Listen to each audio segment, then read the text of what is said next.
I just want to say about matte medium, I don't know if I mentioned this in a comment or in one of the videos, is, no matter how much you goop it on or water it down, it's always going to grab really solid.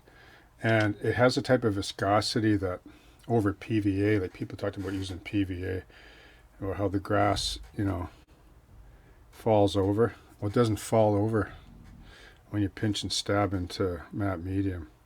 It just holds its position. And then you can come in like this, and you can just sort of lean down and look at it and just tweak it a bit, like tweak the tuft. You know what I mean? There's other ways you can do this too. You can pre-make tufts. I've shown that as well. Where you make them on parchment paper. That works too. I did a lot of this that way, just to get that, like the smaller blades here. I call it mosaic grass tufting. And that adds a kind of a interesting layer as well. But this is probably, I don't know, the 5th time I've come here now to lay in other little sections of grass and stuff of a little bit different color. That's what really makes it, right?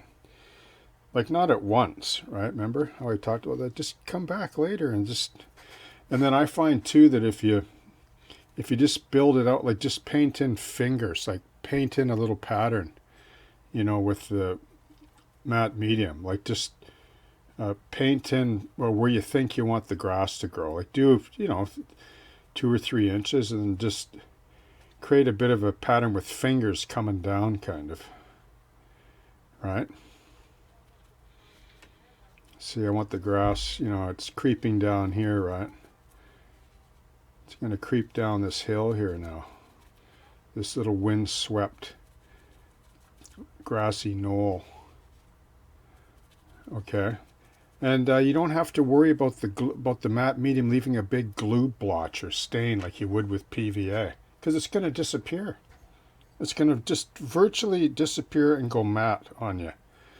That's the beauty of it, right?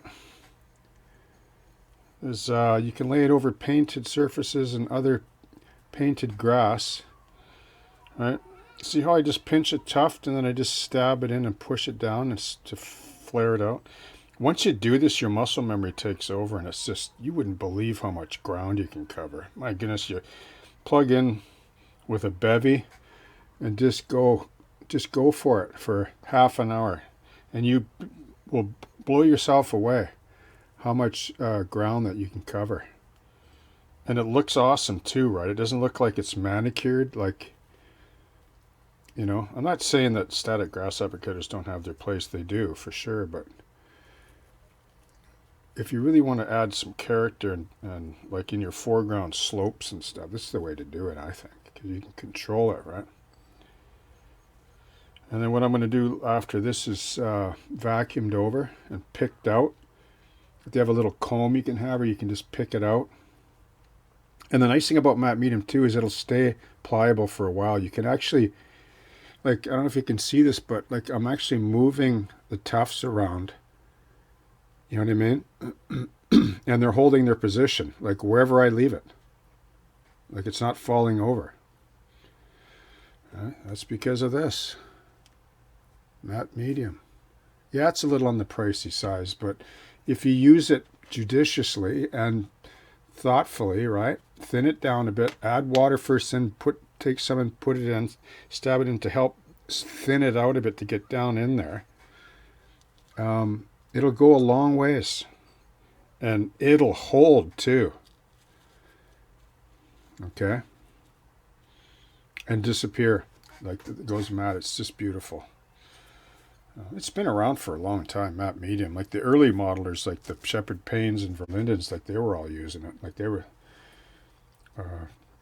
François Verlinden was a French artist modeler, and he was brilliant. That guy. He was published a lot of model diorama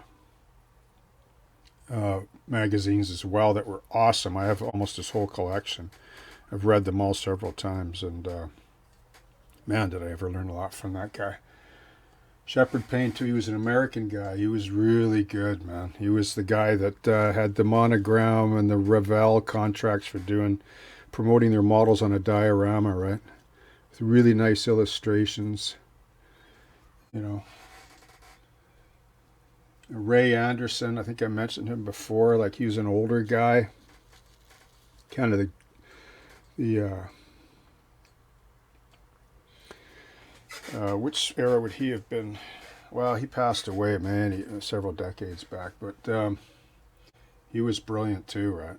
Like, he used to take those Hysterex figurines and modify them, like cut them and put copper wire in the joints and repose them into dramatic positions and stuff. Anyway, so I'm going to do this all the way along.